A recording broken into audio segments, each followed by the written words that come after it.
Repeated greetings, ongoing space fans. This is episode 23 of the Dudley Simpson is Doctor Who project. The first ever episode of the project to follow a cliffhanger of a sort. I, for one, am buzzing with anticipation. To a degree. And space! In space, all you can hear is the incidental music. Last time, I presented the first of two pieces from the 1973 story Frontier in Space, that I collectively called Spacewalk. We saw how Simpson was combining acoustic instruments, electronic keyboards, and the synthesizers of the radiophonic workshop, and how certain elements of the music from the first piece, Course Correction, left some questions unanswered. Be sure that in the performance and discussion of this second piece, these questions will undoubtedly be referred to. By the time we reach the final episode of the story, war between Earth and Draconia may be averted, with the Doctor successfully convincing leaders of both worlds that their true enemy is the Master. Unless there's another enemy in league with him.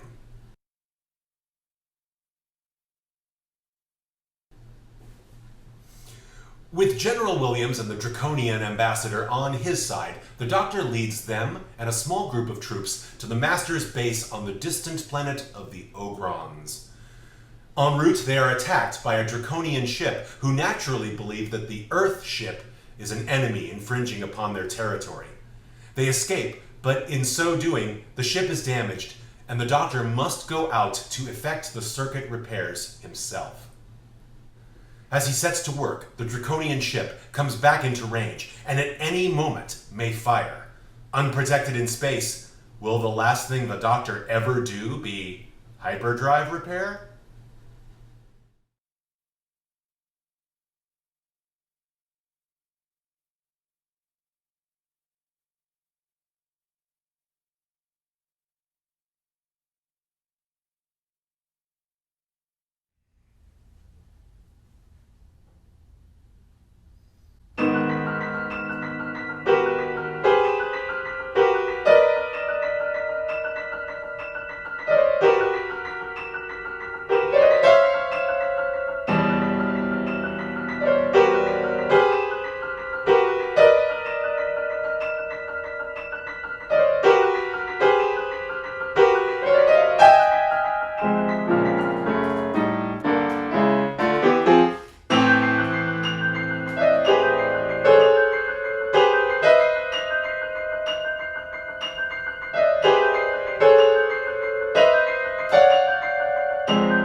This second piece in the Spacewalk set has several similarities to the first piece, Course Correction. The integration of acoustic instruments and electronics, the near-constant upper register ostinato, and the synthesizer melody with its own unique timbre. The form and rhythm of Hyperdrive Repair is much less complex than its predecessor, but as hinted in the last episode, there are some mysteries to ponder. The first mystery of the piece, which in truth was simply an inconvenience, is that not once is this music heard from beginning to end at any point in the story. I had to work out where was the beginning and where was the end, and patch the clips together until I had a complete piece. If you don't mind my tooting my own synthesizer, this means that my arrangement is, to my knowledge, the first time this music has ever been heard unedited. There are 3 clips heard in the program, with the first occurring, second mystery, back in episode 4, where it mingles with the music of Course Correction. This clip contains the beginning and covers the first 2/3 of the entire piece. In that episode, the music splices to the last 4 measures of course correction. The second of the 3 occurs where it seems to belong, in episode 6, as the Doctor climbs down the ladder, opens the panel, and begins repairs. In space. This covers all but the first quarter of the piece, thus overlapping with the first clip, yet coming to a firm ending. But, in a dramatic twist, this clip is third mystery, played about a whole step slower than the other 2 clips. Or are the other clips sped up? I'm unaware of another instance where Simpson's recorded music was used twice, but played at 2 different speeds. The final clip accompanies the Doctor climbing back up the ladder and through the airlock, the repair completed just in time. This clip appears to be identical to the episode 4 clip. A percussive hit heard clearly in the episode 4 splice is also found in episode 6, but this segment's transition is covered up by explosive sound effects. So, fourth mystery, was this episode 6 music retroactively patched into the episode 4 scene? Both spacewalk pieces defy the 120 beats per minute tempo that was soon to be standard for Simpson if it wasn't already. fifth mystery, or do they? Using the higher pitched clips as a basis means that both Spacewalk 1 and 2 are at the same tempo. Convenient. However, using the lower pitched clip yields another interesting result. The piece would be more or less at 120 beats per minute. In the end, being a big believer in democracy, I chose to organize my arrangement around the faster, higher-pitched clips simply because in the finished program, it's 2 votes to 1. The continuity of tempo between the 2 spacewalks didn't hurt either. I used my audio software to line up the pitch of the 2 clips so I could make a single, continuous arrangement. Unlike the first spacewalk, the horns are together with the keyboard, commencing proceedings with a low G-sharp minor triad played in the spread-out interval of a 10th. That's a third displaced by an octave. These horns are joined by either a tenor sax or a contrabass clarinet, or both, but I can't hear clearly which. Further, each time you hear a low minor chord punctuation in my arrangement, that is a representation of the horn ensemble. Once again, the electric keyboards and synthesizer are the driving force in Hyperdrive Repair, as it was in Course Correction. The unifying factor between the 2 pieces is the upper register ostinato, here a constant series of 8th note triplets, an octave higher, making it a stronger driving force than was heard in the first piece. The intervallic structure of the ostinato is almost the same, but the initial notes are all perfect fourths. The low note quickly resolves into the augmented fourth, perfect fourth, shape heard in the first piece. It must be said that as regards the third mystery, that if the lower pitched version is correct, this ostinato would resolve to the identical notes of course correction.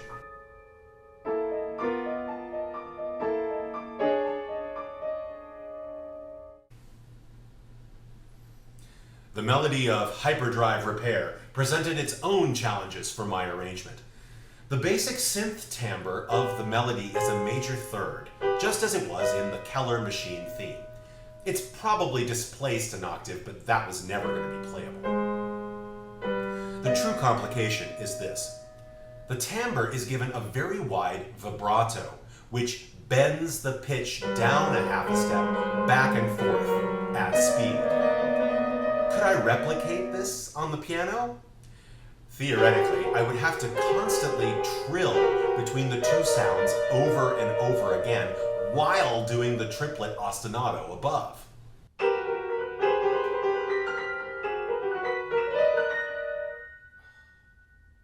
annoying, if not completely impossible. Despite this vibrato timbre, the melody gives the impression of an intended pitch. Therefore, I decided that the best piano imitation of the sound was simply to make a clustered chord of the two adjacent pairs of major thirds, using my thumb to accentuate the top note. Another similarity to the first spacewalk is the pitch sliding element that the melody uses as it moves from sound to sound. The dense chords of this timbre meant that it was just simpler to do this the old-fashioned way. Chromatic grace notes, figuratively sliding between sounds. The first two measures of the melody mimics course correction, except the rhythm of those measures is swapped. Again, if these measures were transposed as per the lower pitched clip,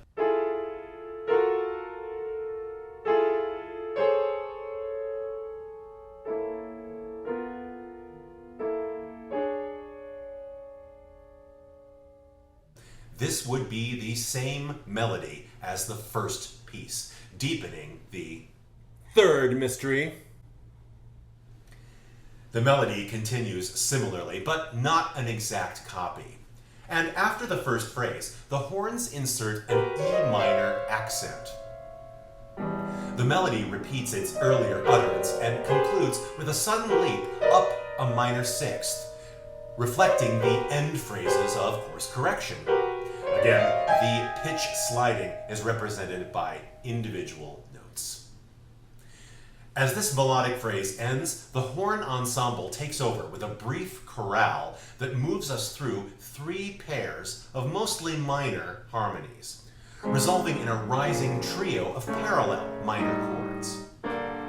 The first pair is condensed in my transcription only because the ostinato continues for 2 beats before my right hand can help out. In fact, the synthesizer melody carries on over most of these chorale notes, but there was no way I could make that happen. The horn's uncertain harmony marks the halfway point of the piece and resolves into a repeat of the first 4 measures transposed up a half step. From here, the melody alters direction, rising in intensity. A similar horn insertion occurs here, duly transposed up, but continues with a surprise resolution up a further half step to F sharp minor.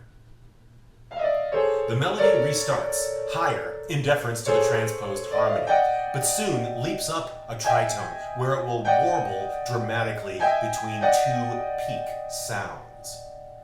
During this, the horn minor chords suddenly become more active, rising half step by half step with purpose until the melody subsides. At this point, the horns are left to resolve the piece on their own, along with the ostinato. I felt this deserved a little more grandeur, so I gave the penultimate C minor chord a rich piano orchestration. Without warning, the ostinato stops in its tracks, and it's up to the horn ensemble to settle on a final reserved E minor chord. In the program, the music continues with one more ambiguous chord, but this underscores a new scene inside the ship that I thought inappropriate to include in the arrangement.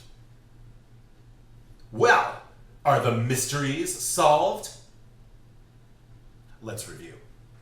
The First mystery. wasn't really a mystery. It was just a puzzle with 2 overlapping parts, and you can hear the result of that. The Second mystery. is the appearance of this music 2 episodes early. That's my supposition, anyway. Which turns out also to be the Fourth mystery. which in addition means at least one of these Mysteries. is needlessly repetitive, superfluous, and repetitive. Regardless, the program itself was recorded some 5 months before it was shown. All the music was recorded, live musicians first, then synthesizers added, and ready for dubbing a good 6 weeks before broadcast. Maybe episode 4's spacewalk needed some extra music, and the director didn't want to reuse any of course correction's music. It must have been necessary to plunder this music to fill the first scene, and there are a few additional examples of recycling, or in this case, pre-cycling, which had to have been the director's decision, not Simpson's. Returning to the third mystery.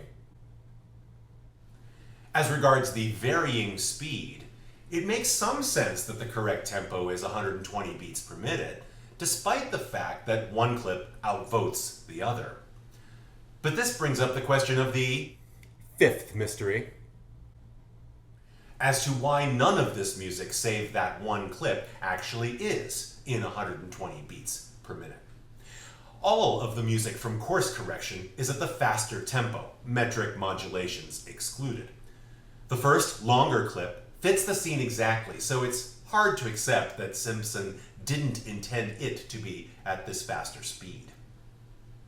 It does make musical sense that Simpson might have united these two pieces, either by tempo or pitch. According to the recordings, it cannot be both. But, and this is a big but, the slower version of Hyperdrive Repair has always sounded distorted and false to me. So for no other reason than my musical instinct, which I long ago learned to trust, I believe I chose the right source for my transcription. And anyway, there are several prominent clips throughout Frontier in Space that aren't at 120 beats per minute either. It must be that, at this stage, Simpson wasn't as locked into that tempo as he later became. Who really likes mysteries anyway? The fact is, I'm a lot like Doctor Who creator Sidney Newman, he said arrogantly.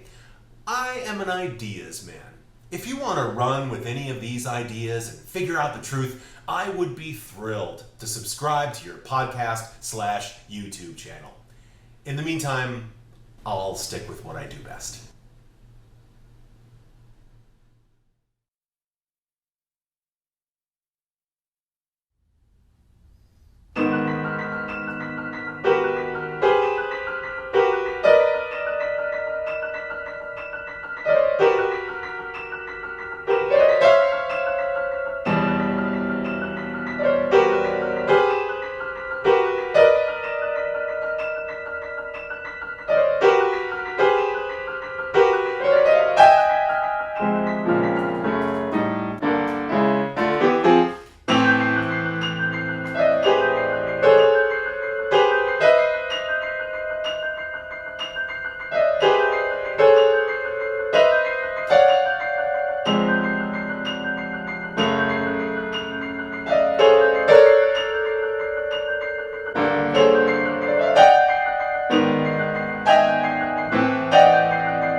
Thanks so much for watching episode 23, the exciting conclusion of The Spacewalks, here on the Dudley Simpson is Doctor Who project.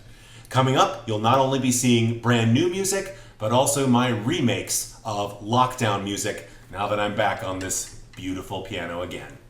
Subscribe, like, share, and comment. See you then.